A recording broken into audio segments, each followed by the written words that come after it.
नमस्कार प्यारे बच्चों। मेरे YouTube चैनल सबल एजुकेशन में एक बार पुनः आपका बहुत बहुत स्वागत है। आज की कक्षा में हम क्लास 12th हिंदी इलेक्टिव के पाठ्यक्रम में अभिव्यक्ति और माध्यम का जो अंश आपके फर्स्ट टर्म के सिलेबस में आएगा उसके बारे में पढ़ेंगे और समझेंगे।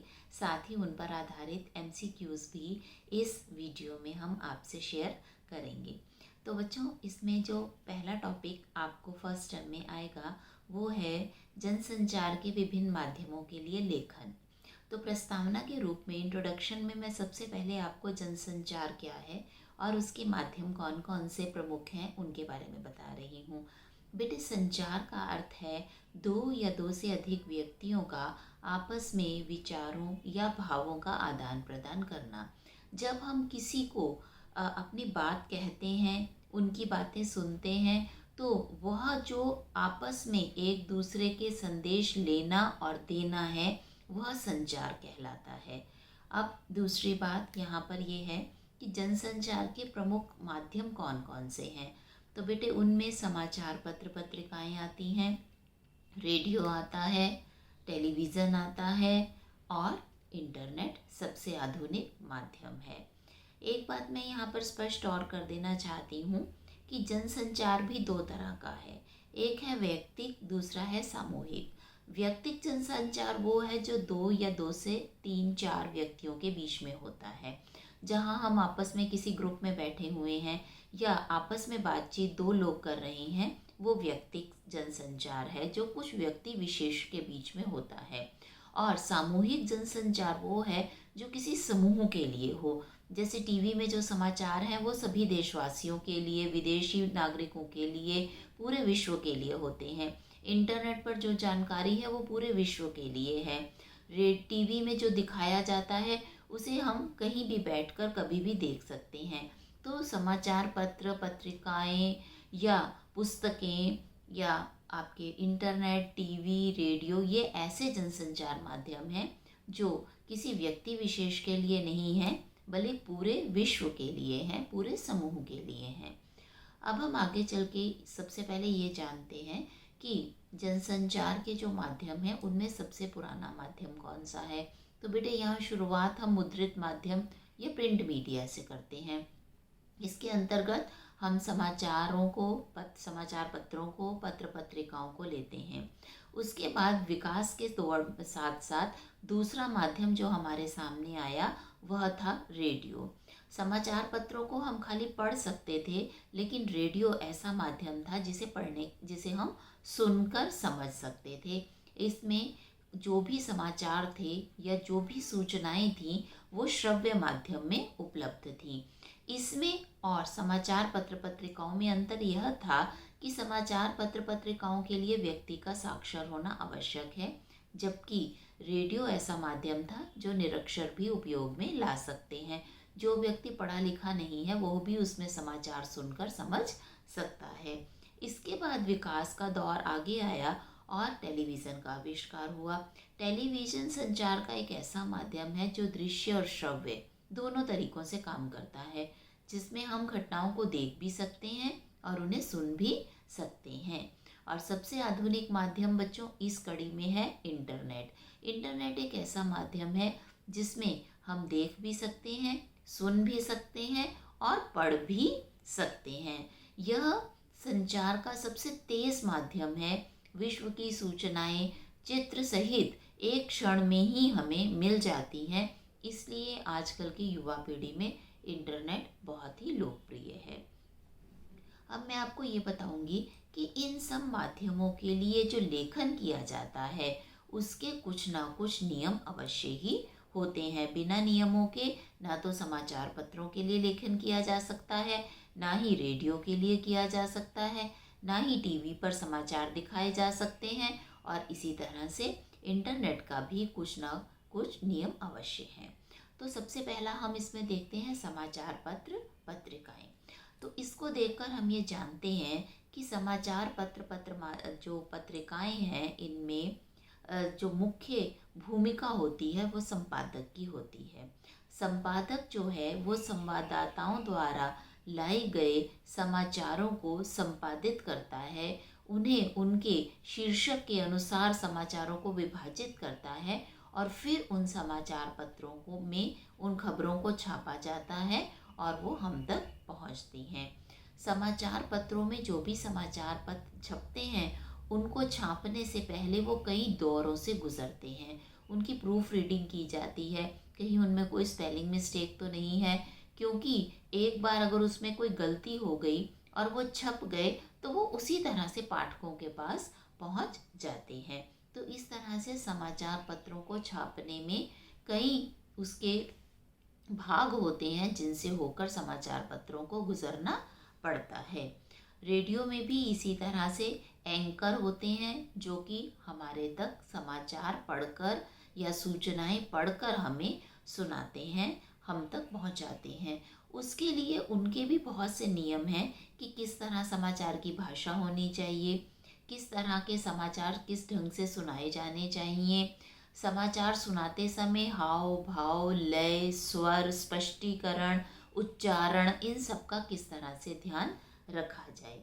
इसके बाद टीवी आता है, तो टीवी पर भी इसी तरह से संवाददाता एंकर अपनी अपनी पसंद के कार्यों को चुनते हैं जिसे बीट कहा जाता है, और इसी बीट के द्वारा वो अपने अपने पसंद के समाचार, घटनाएं चित्र सहित, क्योंकि वहाँ पर हम वीडियो भी घटनाओं का देखते हैं, तो वो सचित्र वर्णन होता है जहाँ पर घटनाएं हमारे सामने पेश की जाती हैं।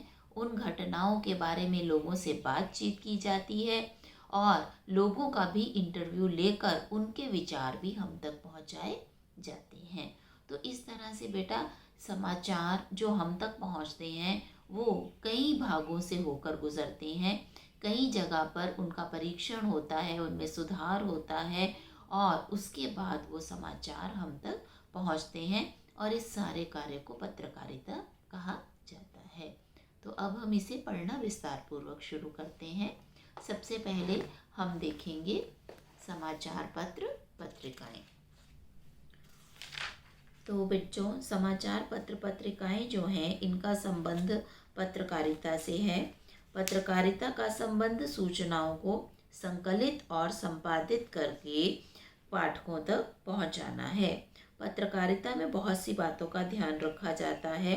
इसके विभिन्न आयाम हैं, जैसे खोजपरक पत्रकारिता, वॉचडॉग पत्रकारिता, एडवोकेसी पत्रकारिता इत्यादि।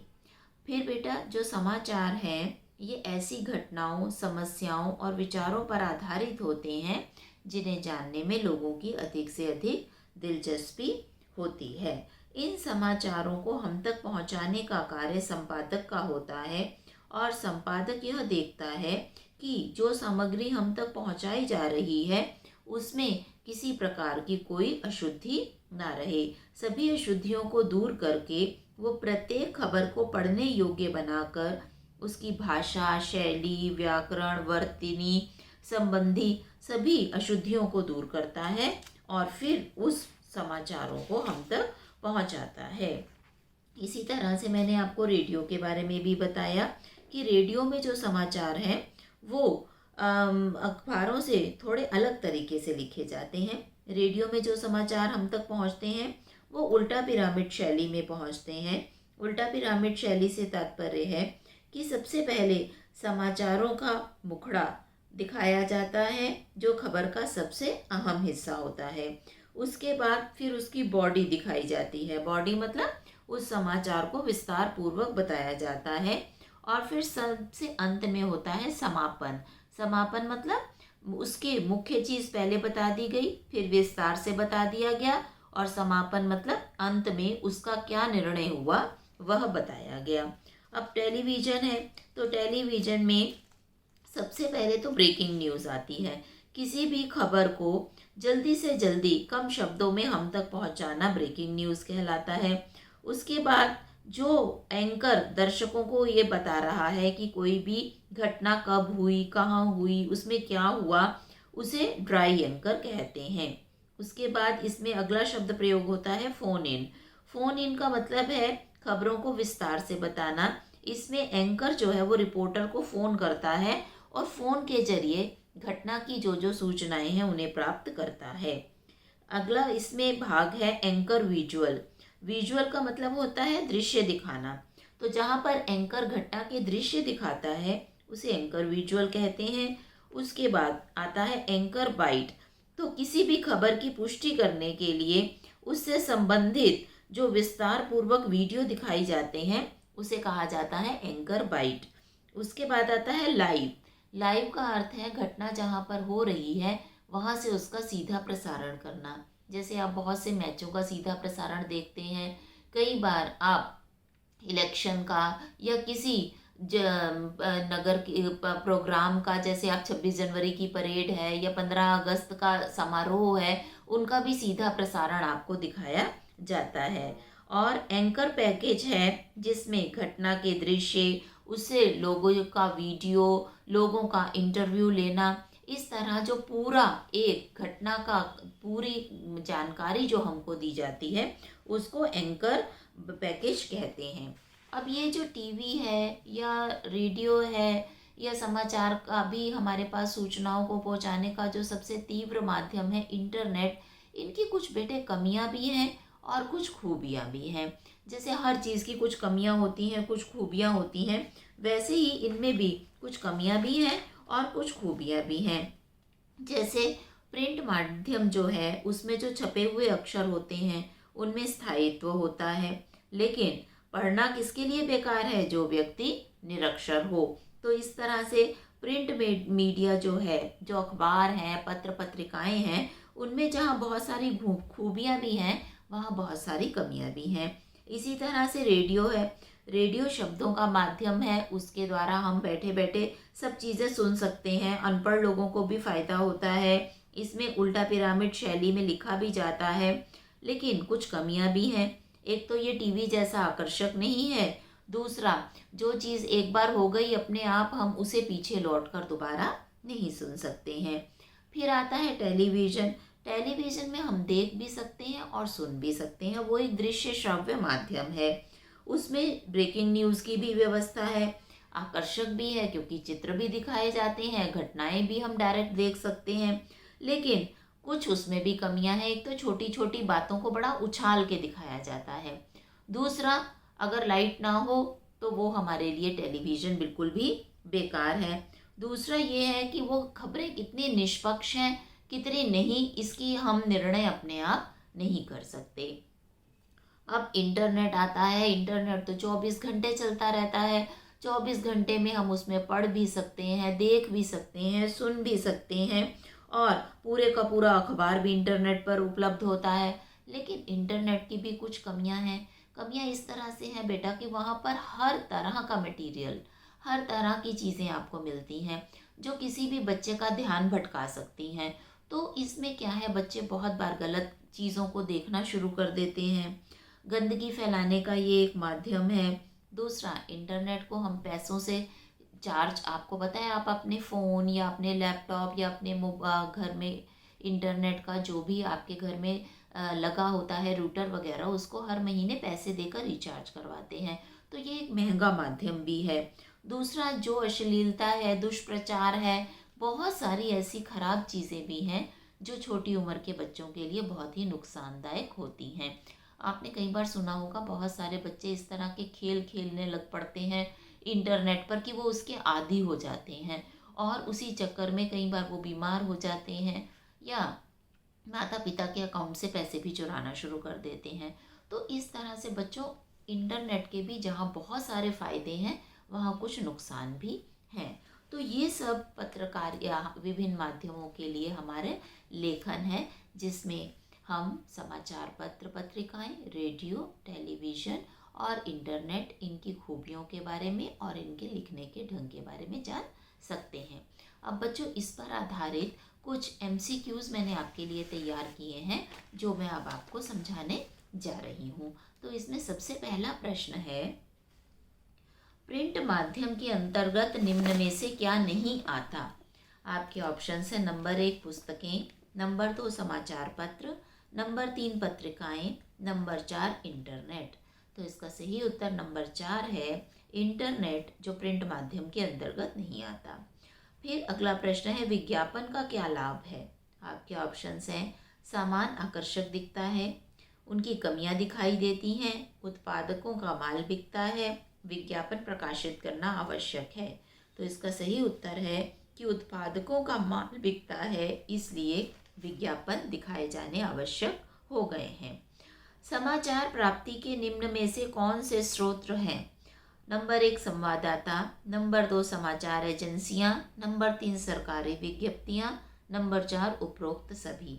तो बेटा इसका सही उत्तर है उपरोक्त सभी, क्योंकि संवाददाताओं से भी हमें समाचार की प्राप्ति होती है, समाचार एजेंसियों से भी प्राप्त होती है समाचारों की, और सरकारी विज्ञप्तियां भी हमें समाचार देती हैं। अगला प्रश्न है रेडियो समाचार की भाषा कैसी होनी चाहिए? इसके ऑप्शन है नंबर 1 कठिन भाषा, 2 व्यंग्यपूर्ण भाषा, 3 बोलचाल की भाषा और 4 साहित्यिक भाषा। तो इसका सही उत्तर है बोलचाल की भाषा। रेडियो की भाषा ऐसी होनी चाहिए जो बोलचाल की हो, जिससे वो सबकी समझ में आ जाए। अगला प्रश्न है मुद्रित माध्यम से क्या तात्पर्य है? यहाँ आपके ऑप्शन है नंबर 1 प्रिंट मीडिया, नंबर 2 श्रव्य मीडिया, नंबर 3 दृश्य मीडिया, नंबर 4 दृश्य श्रव्य मीडिया। तो मुद्रित माध्यम का तात्पर्य है प्रिंट मीडिया, नंबर 1 इसका सही उत्तर है। अगला प्रश्न है ब्रेकिंग न्यूज से क्या आशय है? नंबर 1 विस्तार पूर्वक समाचार बताना, नंबर 2 समाचार का दृश्य दिखाना, नंबर 3 प्रमुख समाचार सबसे पहले दर्शकों तक पहुंचाना, नंबर 4 समाचार पढ़कर सुनाना। तो सही उत्तर है प्रमुख समाचार सबसे पहले दर्शकों तक पहुंचाना। आपने बच्चों देखा भी होगा कई बार समाचारों के बीच में ही रोक कर नीचे एक फ्लैश लाइन चलने लगती है, जिसे ब्रेकिंग न्यूज़ कहते हैं। कोई भी समाचार आया तो तुरंत उसे दर्शकों तक पहुंचाना। अगला प्रश्न है जनसंचार के आधुनिक माध्यमों में सबसे पुराना माध्यम है? आपके ऑप्शंस है रेडियो, टीवी, समाचार पत्र या प्रिंट मीडिया, नंबर 4 नारद मुनि। तो इसका सही उत्तर है नंबर 3 समाचार पत्र या प्रिंट मीडिया। अगला प्रश्न है दृश्य श्रव्य प्रिंट जनसंचार माध्यम का सही उदाहरण है? आपके ऑप्शंस हैं टीवी, रेडियो, कागज, या टीवी, रेडियो, समाचार पत्र, या समाचार पत्र, रेडियो, टीवी, या सिनेमा, आकाशवाणी और इंटरनेट। तो इसका सही उत्तर है टीवी, रेडियो और समाचार पत्र। टीवी दृश्य है, रेडियो श्रव्य है और समाचार पत्र प्रिंट जनसंचार माध्यम है। अगला प्रश्न है समाचार लेखन के 6 ककार हैं। नंबर 1 क्या, कौन, कहाँ, कभी, किसके, कैसे। नंबर 2 क्या, कौन, कहाँ, कब, क्यों, किससे। नंबर 3 क्या, कौन, कहाँ, कब, क्यों, कैसे। नंबर 4 क्या, कौन, कहाँ, कभी, क्यों, किससे। तो बेटा 6 ककार का मतलब है कौन सी 6 चीज़ें हैं जो किसी समाचार को पूर्ण बनाती हैं। तो इसका सही उत्तर है नंबर 3। सबसे पहले क्या का उत्तर हमें मिलना चाहिए, फिर कौन, फिर कहाँ, फिर कब, फिर क्यों, फिर कैसे। तो किसी भी घटना के बारे में इन 6 चीज़ों का उत्तर जो दे वही समाचार सबसे परफेक्ट समाचार होता है। अगला प्रश्न है इंटरनेट पत्रकारिता आजकल बहुत लोकप्रिय है क्योंकि नंबर 1 इससे दृश्य, श्रव्य एवं प्रिंट तीनों माध्यम एक साथ लाभ देते हैं। नंबर 2 इससे खबरें बहुत तीव्र गति से पहुंचाई जाती हैं। नंबर 3 इससे सही समाचार जल्दी प्राप्त होते हैं। नंबर 4 इससे खबरों की पुष्टि जल्दी हो जाती है। तो इसका सही उत्तर है नंबर 2 इससे खबरें बहुत तीव्र गति से पहुंचाई जाती हैं। अगला प्रश्न है भारत में इंटरनेट पत्रकारिता का दौर कब शुरू हुआ?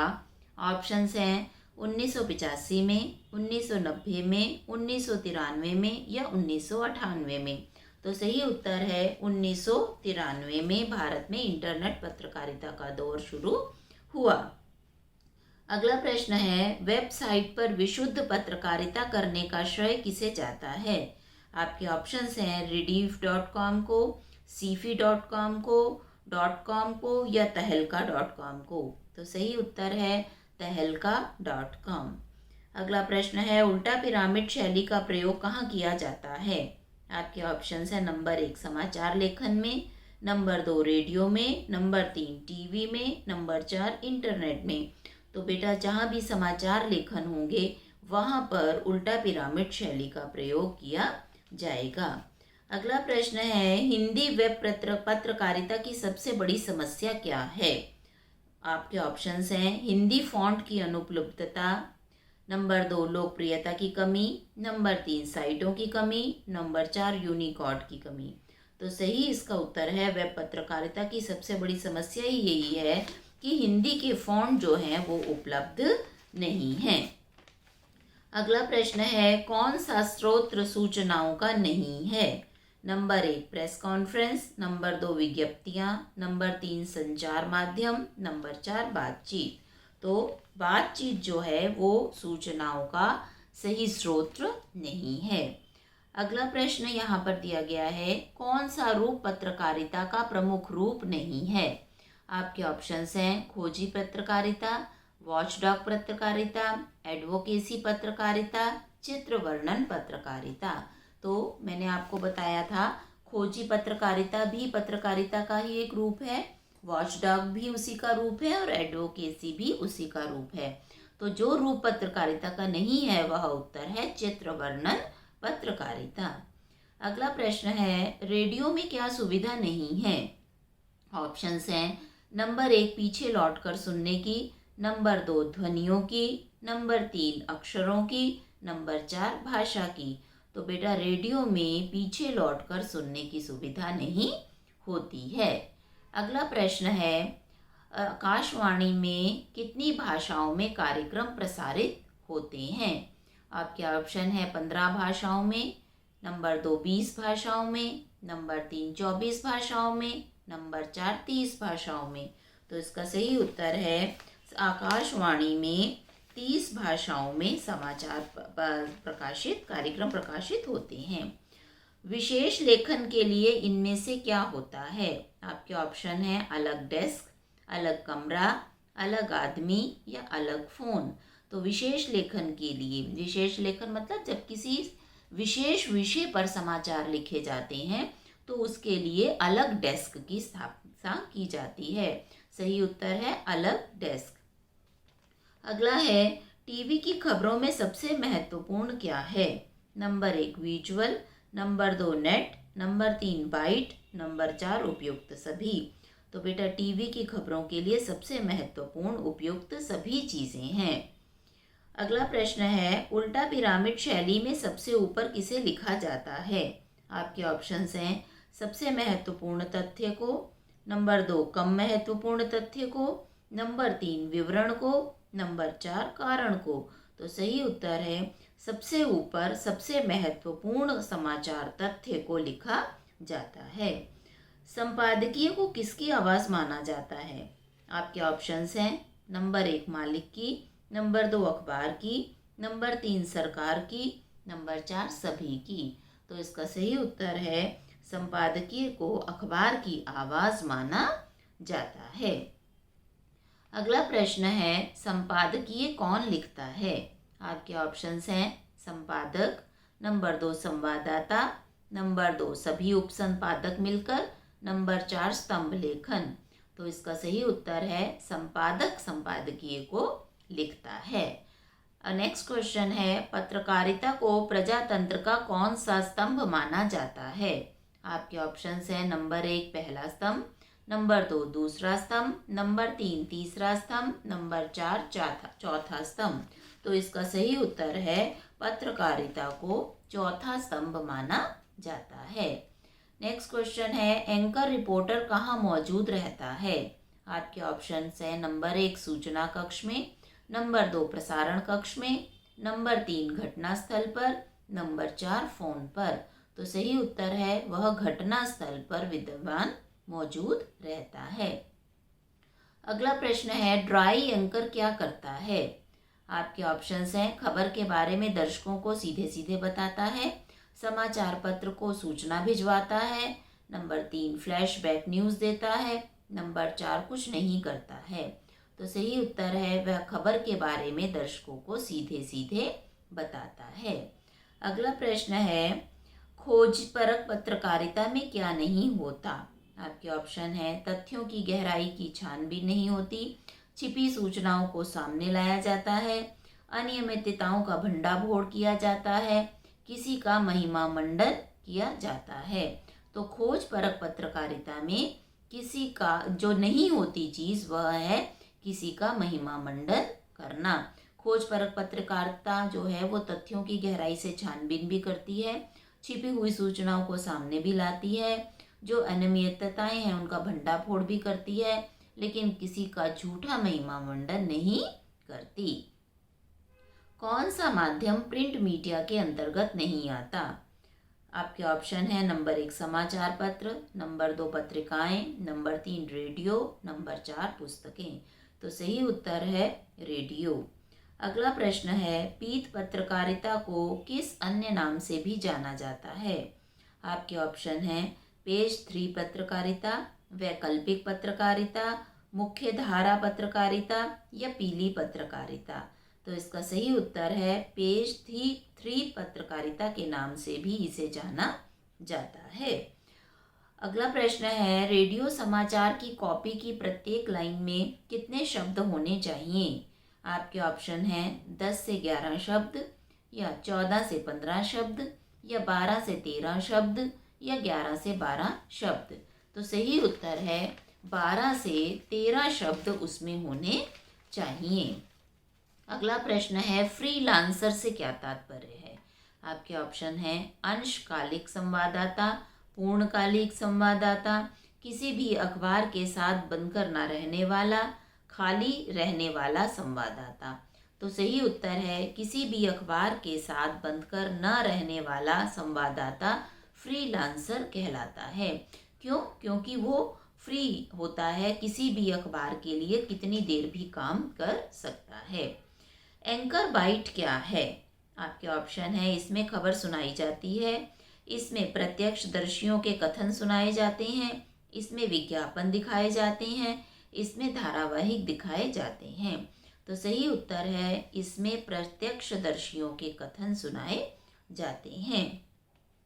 अगला प्रश्न है संपादकीय में क्या लिखा जाता है?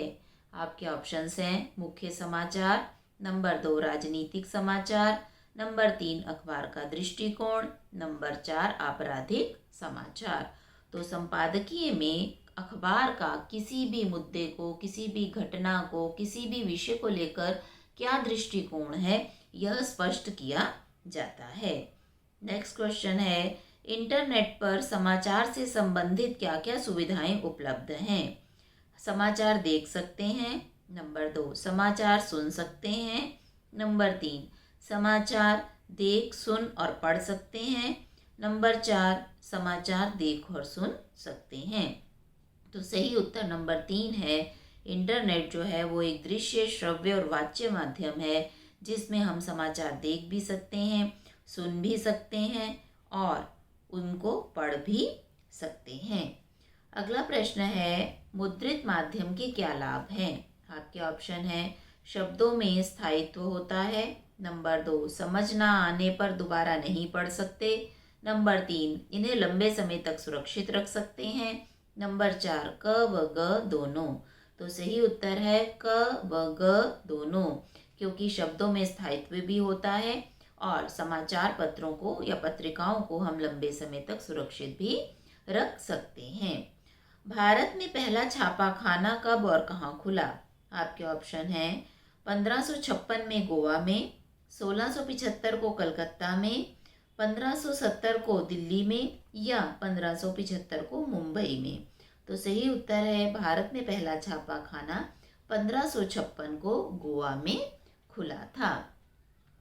अगला प्रश्न है रेडियो समाचार की संरचना किस शैली पर आधारित होती है? आपके ऑप्शंस हैं सूचनार्थ शैली, विवरणात्मक शैली, नंबर 3 विश्लेषणात्मक शैली, नंबर 4 उल्टा पिरामिड शैली। तो इसका सही उत्तर है उल्टा पिरामिड शैली। समाचार जो भी रेडियो के लिए लिखे जाते हैं वो उल्टा पिरामिड शैली में लिखे जाते हैं।